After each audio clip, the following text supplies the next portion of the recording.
You've seen those videos. The packed rooftop, the flashing lights, the music, everyone shouting over each other. And instead of wishing you were there, you felt relief that you weren't.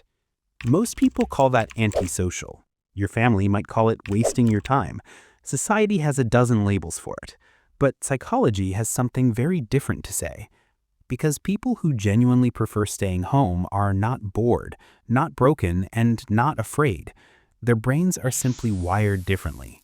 And by the end of this video, you'll understand exactly why. But there's something most psychology channels never talk about. Sometimes the place that feels like a sanctuary can quietly turn into a cage. And the difference between the two is much harder to see than people realize.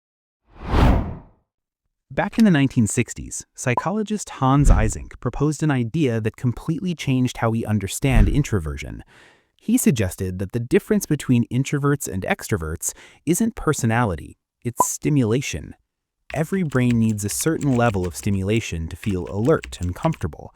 Extroverts naturally start with a lower level, which means they need more input, more noise, more people, more activity just to feel energized. But if you're someone who prefers staying home, your brain already starts closer to that ideal level.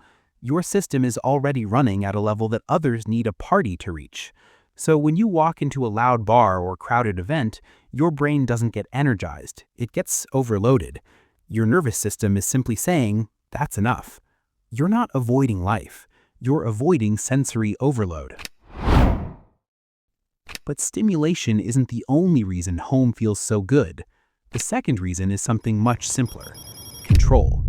Think about what happens the moment you step outside your door. You can't control the volume of the people around you. You can't control how conversations unfold. You can't control the expectations of the room. Your brain constantly scans the environment, reading expressions, matching energy, responding at the right moment. All of this happens automatically, which means your brain is constantly working in the background. But the moment you walk back into your own space, those demands disappear. Psychologists call this environmental mastery. It simply means shaping your surroundings in a way that supports your mental state. When people feel this sense of control, something measurable happens. Stress hormones drop, breathing slows, the nervous system shifts out of threat detection mode. Your home isn't just where you live, it's where your brain finally gets to stop performing. Before we go further, I'm curious about something. When plans get canceled at the last minute, do you feel disappointed, or do you secretly feel relieved? Let me know in the comments, because that reaction actually says a lot about how your brain handles stimulation. But solitude doesn't just relax you, it activates something. When external noise disappears, the brain switches into a system neuroscientists call the default mode network. This network is responsible for things like imagination, self-reflection, pattern recognition, and deep problem-solving. That moment when your best idea appears, not during a meeting, not during a conversation, but while you're lying on the couch at 11 p.m. doing absolutely nothing. That's not laziness. That's your brain doing some of its most important work. People who regularly spend time alone often develop something researchers call psychological richness, a deeper inner life, more original thinking, a stronger sense of identity. While the rest of the world is busy consuming experiences, you're processing them, and those are two very different things.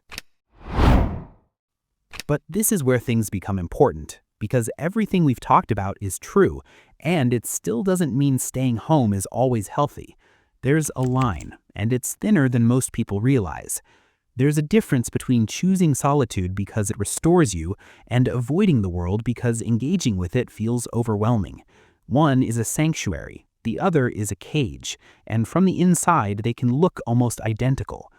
So ask yourself one honest question.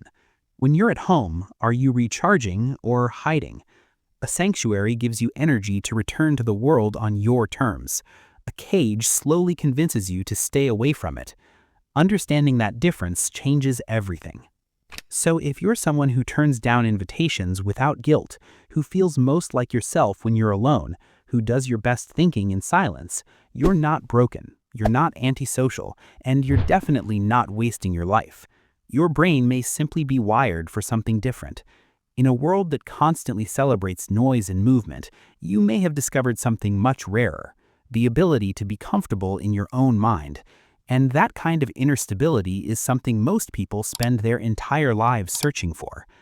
If this video felt a little too relatable, you might want to watch the next one, because the psychology behind people who enjoy solitude goes much deeper than most people think. Click the next video on your screen. You might understand yourself even better.